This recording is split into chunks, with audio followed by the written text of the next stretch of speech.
The Grand Canyon presents a huge problem for Christians.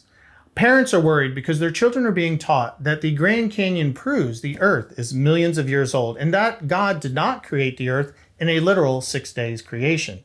So, was the Grand Canyon created over a long time, over millions of years, or by a global flood?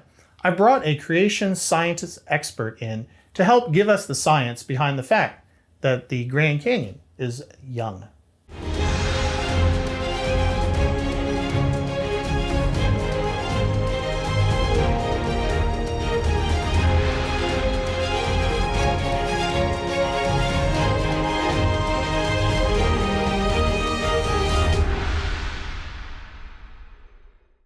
Folks, I'm here with my good friend and fellow evangelist, Eric Hovind of Creation Today Ministry. Eric is a creation science expert and an expert at the Grand Canyon. Eric, so glad you could join us. Hey, thanks for having me, Nathan. Appreciate you taking the time for me. That's awesome. Excellent. You're the man. Oh, well, this is the man. He takes people down into the Grand Canyon every year and gives it a tour. And Eric, you made a wonderful movie about the Grand Canyon. What's it called?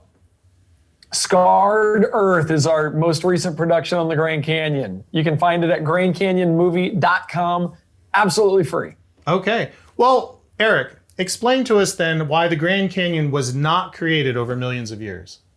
Well, this is big because if you go to the Grand Canyon, you are going to hear nothing but the idea of millions of years. Some of you have been there. You'll get to walk what they call the Trail of Time. This supposedly takes you the distance. You're walking the distance that the canyon goes down. You're walking it literally. And they show how every one of these steps represents millions of years. In total, here's the science behind the canyon. The canyon is 277 miles long, and it's up to 18 miles wide in places. So it's really big.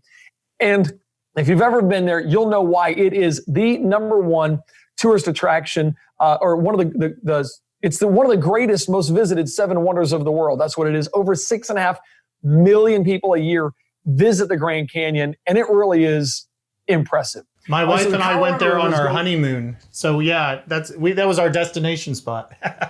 That is awesome. And you just sit there kind of mesmerized. Your gaze can't even take in the size of how big this place really is. You cannot fathom the size of what you're looking at.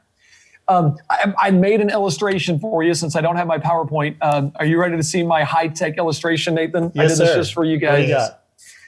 Here's my illustration, all right? And you probably can't see it because all I have is a pen, not a marker. I have a marker around here. But this right here is going to represent, this hump in the paper is going to represent the Kaibab Plateau. It's an area of land that's been uplifted compared to the rest of the land around it. Well, the Grand Canyon runs right through the middle of the Kaibab Plateau. So it starts way back here, and the river starts at 2,800 feet above sea level. By the time it goes through the Grand Canyon, it comes out the other end at 1,800 feet above sea level. So the river drops by about 1,000 feet as it goes through the canyon. The problem is that the ground around the river is going up while the river is going down. So the question is, how could a river that starts 2,800 feet above sea level carve out a canyon, and the top of the canyon, you probably visited Mather Point, the top of the canyon is around 8,000 feet above sea level? How did the river flow uphill and then back downhill? That's a huge problem scientifically for the Colorado River idea of it forming the Grand Canyon. But it gets worse. Okay, because water doesn't flow uphill, right? Water only flows downhill? That's in America. That's the way it works. That's correct. Modern science has proven it flows downhill. What we believe actually accounts for this is there used to be a huge lake behind the Kaibab Plateau. It was holding back an entire lake. And the movie shows this. You can see this at grandcanyonmovie.com. And that lake eventually breached the Kaibab Plateau and carved out the canyon very quickly. It has all the signs of a fast-forming canyon. The steep sides, the fact that downstream there's no what they call the delta, the dirt that's been removed from the canyon. If it comes out the other end and washes out, usually there's all that sediment that had eroded away is at the end of the canyon. It's not there. There's no delta. That dirt is all the way down in like Southern California and down into Mexico. This was a huge amount of water flowing through there. It wasn't a slow trickle over a long period of time like the evolutionists want us to believe. But here's the biggest problem. The biggest problem is when you're standing on top of the Grand Canyon, if ever been to Mather's Point or been to the North Rim or the South Rim there, what you don't realize is that the grand staircase shows us something amazing. There used to be another 5,000 to 6,000 feet of dirt on top of Grand Canyon. All of this sediment has been removed. So the canyon is carved out, and the canyon represents about 900 cubic miles of dirt that's gone. So 1 mile by 1 mile by 1 mile, 900 of those are gone. That's a lot of dirt. But this missing mile of strata represents 130,000 cubic miles of sediments.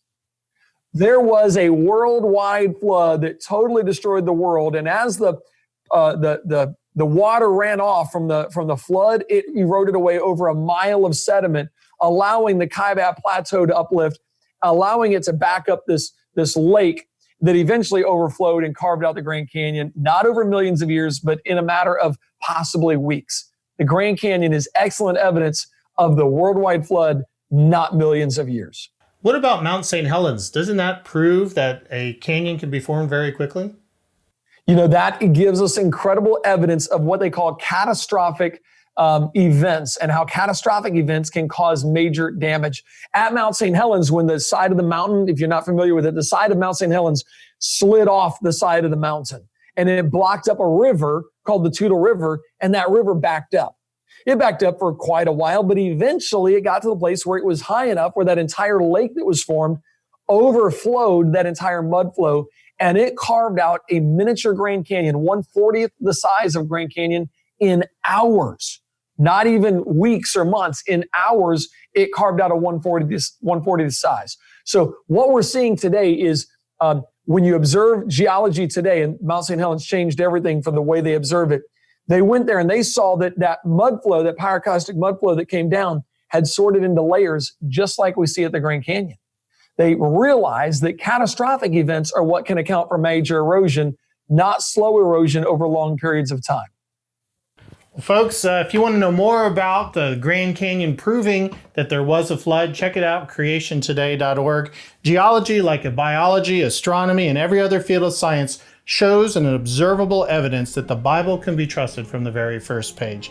The creation happened in 6 days, folks. The flood reshaped the earth, and Jesus Christ will return.